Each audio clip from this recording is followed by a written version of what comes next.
Hey everyone, Georgie here with Ukraine Matters. NATO summit has officially concluded, and now we can talk about the takeaways from it. Now, in media and just general discussions, I see a lot of people on social media talking about this summit like it was a big disaster, like it was a big L for all participants except for Russia. To be honest, I'm not really sure where this is coming from. I think maybe the people just had some misaligned expectations that just didn't have anything to do with reality. In my personal perspective, I believe the summit went quite good for Ukraine. The summit maybe went not as good as I would hope for NATO and NATO members, and the summit went absolutely terribly wrong for Russia. So let's talk about all of these three and why I think so. We start talking about Ukraine. I believe the most important thing for us to kind of agree on here is that there were things that Ukraine wanted to achieve at this summit, and there are the things that Ukraine needed to achieve at this summit. And in my personal perspective and evaluation, everything that Ukraine needed to get out of this summit, it actually got. So what Ukraine really needed out of the summit was getting more weapons, which it absolutely did. There are a couple of really big packages. There are packages of both disclosed weapons deliveries. There are packages both also undisclosed weapons deliveries. And there is a general agreement about just that the weapon deliveries are happening and they will continue happening. So that flows well into the second point, which that Ukraine also wanted to get some kind of a concrete timeline on the F-16s. When will the planes come to Ukraine? And now we know the countries that will participate in the coalition, which is quite vast. We also know that training of Ukrainians will happen in Romania and potentially some other countries. So there is already established timelines for the planes coming to Ukraine. And if you remember the planes, from my perspective, it's the last piece of the puzzle that Ukraine needed for them to start essentially winning this war, right? We now see in the current offensive that Ukraine has resources on the ground. What is just lacking is a certain additional components, such as F-16's additional air power, so they can start actually dominating the battlefield and actually moving forward in a tempo that would be acceptable by a lot of NATO nations and so on. Then the last point of what Ukraine really needed of this summit is the security guarantees. Ukraine is looking to join NATO. We're going to talk about it a little bit later. But in between that time, while Ukraine is joining NATO, it needs a specific security guarantees. Now, important here is to understand what are the security guarantees that we're talking about. Because very often people say, well, Ukraine had this agreement or that agreement. You know, it was signed by Putin, it was signed by the other countries. What did Ukraine actually get from it? And that's a very, very good observation. So the actual security guarantees that we're talking about is a long-term equipment support, an dedicated effort of modernizing Ukrainian military once the war is over, and specific countries that are signing up to continue supplying Ukraine with equipment, to continue having mutual development of arms, training programs, and so on. So basically a long-term program for Ukraine to strengthen its military. So even if Ukraine may be not going to get bulletproof Article 5 protection, Ukraine will have its military enlarged, enriched with weapons, and strengthened with training and intelligence and every other capacity that NATO countries can provide. And this is exactly what Ukraine got during this summit. We've seen multiple long-term agreements with Ukraine about how they will boost Ukrainian defense, how they will continue dedicating their efforts into strengthening Ukrainian military. So in the perspective of what Ukraine needed, weapons now and more concrete future prospects of how they will guarantee their security after the war with Russia is over, we see that all these things are on the table. And then we talk about what Ukraine wanted. Now, the biggest desire of Ukraine was getting a more clear path towards NATO membership. This is, for Ukrainians' sake, was obviously, we have a lot of red herrings here. Some people are saying that what Ukraine was asking for was unrealistic because right now it's a country at war, but that is not what Ukrainian officials were saying. They were saying, we understand completely that we cannot be accepted right now into NATO. That is obvious. What we wanted to hear is a specific timeline for when this invitation will come, a specific target saying, like, once you settle some kind of an agreement with Russia to your favorable conditions, we're going to initiate a session protocol. Ukraine got a little bit into that. Ukraine got removal of the membership assessment plan removed from the NATO, which was essentially a piece of paper where it describes certain evaluations for what NATO countries or future potential NATO countries should continue on. It was a little bit of a bullshit document because it was essentially gatekeeping certain countries by setting up certain standards that not even NATO countries that are currently part of the NATO countries are adhering to. So there is a lot of things to unpack there, but we're going to focus on Ukraine for now. And for Ukraine, just removal of that, just having a concrete kind of agreement and people speaking out loudly that, generally speaking, when the conditions are right, for Ukraine, there is going to be start of a process of ascension. So the doors of NATO for Ukraine are open. Removal of membership assessment plan is great because that was a BS paper. And I believe NATO was a little bit of a step more transparent with Ukrainians than it was before. So while it's maybe not delivering to full what Ukrainians were expecting, with having like essentially you're done with Russia and like day one you're starting a session plan to NATO. But it's definitely an improvement. There is still work to be done, but we're going to talk about it more. And now we go into the second segment. Here, I'm just going to continue talking about the previous point from the NATO perspective, which is NATO has not given a clear signal for Ukraine of their ascension. Now, the most important note here is to dispel a complete red herring, like almost propaganda level piece that almost would be ban-worthy if it wouldn't be so irrelevant, is that inviting Ukraine into NATO is somehow the same as accepting Ukraine into NATO. And it's also somehow the same that once Ukraine is accepted into NATO, then supposedly NATO will automatically trigger Article 5 and will go to war to Russia. Now, this is flawed on so many levels. Firstly, because European Union especially, but US also loves asterisks. So there could always be conditions set for the Ascension Protocol. There can always be certain specific standards saying that this doesn't apply for the territory of Ukraine, yada, yada, yada. So there's always a condition that could be set. Additionally, Article 5 does not trigger an automatic response. I'm going to reiterate this because I had a video some long time ago. Article 5 just states that if a country is being aggressively assaulted by a third force, then that country can call in for negotiations and consultations with other partners to start a common defensive operation. Very often it is being said that the Article 5 essentially, we're going to go into the war against the country that attacked the country. But generally speaking, if you read the whole protocol, it's actually a series of escalations that countries go through together in their response to the aggression. So there is like 1001 diplomatic and political ways how this could have been gone around with. So invitation, we need to dispel that invitation to NATO is not the same as being part of the NATO, and it's not the same as being at war with Russia. Very, very different things. Secondly, it is a moral just thing to do for NATO to invite Ukraine.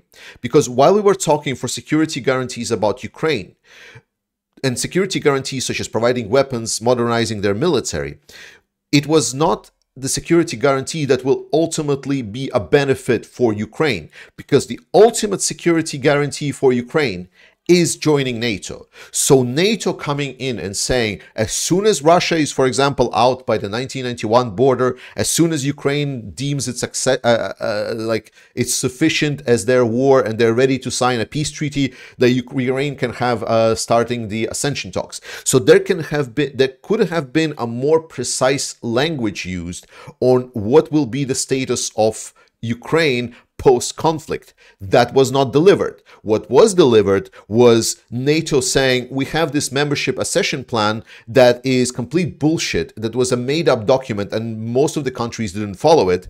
And then we have these amorphous requirements that are saying, right now, Ukraine will start accession into NATO when conditions are right and when NATO members agree. What a lot of horse shit, to be honest. Like, it's bullshit on top of horse shit, because it's so nebulous. Those conditions are not specified, so it can be going on forever. Obviously, I know that there is some specific negotiations probably happening behind the line, but the point is that NATO has not been advancing to the same tempo and to the same standards that I was hoping for, and a lot of our people here in Europe was hoping for, that we would finally realize that Russia is a threat, and the only way to stop this threat against Russia is to have countries in NATO, because it's ludicrous. NATO, an alliance of European and also American countries that is made for a sole purpose to protect essentially from USSR and Russia, right now is not proposing a concrete accession protocol for the only country in Europe that is sacrificing its people and actually fighting and protecting whole Europe from Russia. Like, just think about this fundamental idea and how ludicrous it is. It's absolutely incredible that we are still considering some kind of a multinational agreement in between countries to protect them from Russia, when the country that is actually fighting it right now is not even part of it. And there are countries inside of NATO that are actually sabotaging. And this is where another thing that NATO is a big loss in this summit, is that there was no specific decisions made on how to deal with spoilers in NATO, because we definitely see that Hungary is pretty much very, very closely almost playing for the other team. What is the NATO's reaction when they're stating that Russia is the aggressive power, that it's keen to destroy the European Union, that is keen to destroy the countries in Europe, that once like threatens with nuclear power the world? What is the response when the countries inside of NATO don't want to follow through with it, don't want to follow through with sanctions, don't want to follow through with a common agreement? How are we dealing with these spoilers? These questions were not answered, and it was just swept under the rug. And I believe NATO missed a significant opportunity to take actions against some of these spoilers. As a good thing, I see that Erdogan is changing, but it's going to talk about Turkey. We're going to talk about it videos later in the week about the geopolitics and so on. But there's also some major wins for NATO. Firstly, Sweden is in NATO, so now Baltic Sea is a NATO lake. It's a great win. Welcome to all of my Swedish friends. Everyone is going to welcome you open arms. Sweden has been long overdue. This strengthened NATO significantly, almost as powerful as it would be if Ukraine would be invited to NATO as well. And most importantly, I think there has been a general development that working with Ukraine is now happening in a larger sense also through a NATO framework. So I'm very happy to see that working with Ukraine is not only bilateral agreements, which was dominated at the start of this war. Remember, first 6 or like 8 months, NATO as a common alliance like delivered just some petrol like or gas to Ukrainians. It didn't really deliver that much in a sense of help. And I'm really happy to see now that NATO is becoming a platform for common positions on helping Ukraine. So we see that NATO is slowly but surely growing some teeth. That's why, in my perspective, while there are significant outweights to why NATO did really poor, that the moral right thing to do was not done. And the actual purpose of NATO, why it was created, is not being followed through, which is a big, like a stone in the garden of NATO. But we see that, generally speaking, for the alliance, strengthening in numbers because Sweden is in, strengthening the framework because NATO is becoming stronger. And also, there was a decision of having an additional 350,000 troops for NATO is a big win. And this is why it was extremely terrible for Russia, because 350,000 troops, or like fast reacting NATO troops that are solely there to work and target Russia, is not good news. The fact that NATO finally stopped looking at the situation around Russia as a specific country by specific country. Right now, NATO separated like European, essentially areas into 3 battle zones. I forgot the official name, but like there are 3 parts of Europe that NATO is focusing for. So they have finally started developing the strategy for specific regions, which is very important. And that's bad news for Russia, because now NATO is strengthening. So whatever Russia was thinking about going around and trying to play around with some of the Baltic nations, trying to screw with them, this is going out of the window. And most importantly, yeah, NATO Lake is a big problem for Russia, but also the exclave of Kaliningrad is going to have more and more pressure to it on can it be further weaponized, because I'm not sure if transition of weapons will be allowed either by the sea or by the land into that. It's going to be a problem for Russia. And generally, we see that the unity is still there, that whatever Russia was trying to do to disunite, even buy some certain NATO members and have some kind of say, it doesn't spread. So while, yes, Austria trades a lot of dirty money with Russia, while, yes, Hungary, Orban is basically shilling for Russia right away, but overall, the consensus is Russia is a big bad enemy and they need to isolate it. And there are words saying that it can be a prolonged conflict. So in that sense, I'm very happy to know that NATO positions against Russia are very strong. And this summit has only brought really bad news for Russia all across the board. And to round off this discussion, I want to talk about a quote that is being attributed to Ben Wallace, that Ukraine is not grateful enough. Now, Ben Wallace didn't actually say that. It was just reporters trying to play on what he was actually saying. I advise everyone to go and find the actual quote from Ben Wallace through any source possible, so you know exactly what I mean. But I'm going to tackle the argument and not attributed to Ben Wallace. I'm just going to want to talk about the general perspective that Ukraine is not grateful enough to the Western powers for them supplying armaments and helping Ukraine. And I think the most important thing is that what are exactly Ukrainians should be grateful for? Because from a Ukrainian perspective, right, imagine a situation like a person is being tried to be eaten by a crocodile. Then a superhero comes in and then it starts helping. It opens the crocodile's jaws, like pulls out like a person a little bit from him, pulls out one leg, and then at some point says, well, you know, now it's kind of good enough. Now it's good. And then the person is like, well, my leg is still stuck. Like the crocodile is still going to bite on my second leg. Yes, but I'm a superhero, so praise me. I'm going to go for a photo session. So Ukraine has a specific task in their mind, right? So they are single-mindedly focused on that task. So from a Ukrainian perspective, this is still a work in progress. There has been a lot of things done to help Ukraine, and Ukrainians are grateful for that.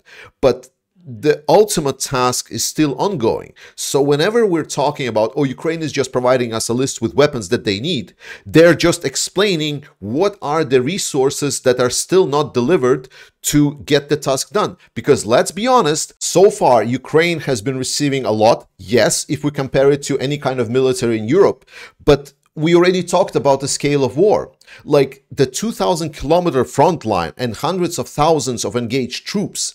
That is a war, a scale that we haven't seen since the Second World War. So in that scale, whatever allies are providing to Ukraine is significantly not enough. I'm sorry, but like when 100 Bradleys are delivered to Ukraine, Ukraine loses 15 Bradleys and you send 15 Bradleys more, it is good, yes, but as far as I'm aware, there are thousands of Bradleys available, right? There are thousands of additional infantry fighting vehicles are available. Why are they not being sent to Ukraine? Why cannot we send to Ukraine so many weapons that we finally stop this nightmare? Because Ukraine is living in this nightmare every day. So they want to get out of it. So they are trying to survive, to live, to have a future for them and their kids. And I know that we can talk very thoroughly and about the geopolitics, about the desire of one country, another, the desire to prolong conflict. Yes, but then don't blame it on Ukraine. Like the fact that certain Western powers want to play their own geopolitical game with their own geopolitical objectives, fine, play it, but just don't fucking blame Ukrainians. Like, don't blame Ukrainians for it. They are just trying to survive, and the only thing they're asking is to provide the tools for them. Because Ukrainians are doing the ultimate sacrifice.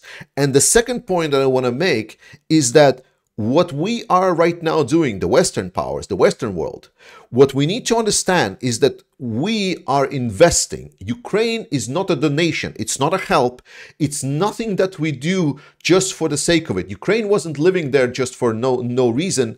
It is, and then just decided, oh, why don't you send us more weapons? No, we are now investing because Ukraine is doing an ultimate sacrifice and protecting us from an aggressive power that is really looking forward to causing trouble in Europe, to making sure that Europeans will die. They're threatening to destroy our cities. And Ukrainians right now are sacrificing their blood, their lives, the lives of their children, everything, living in this nightmare day in, day out, just so we don't have to experience this.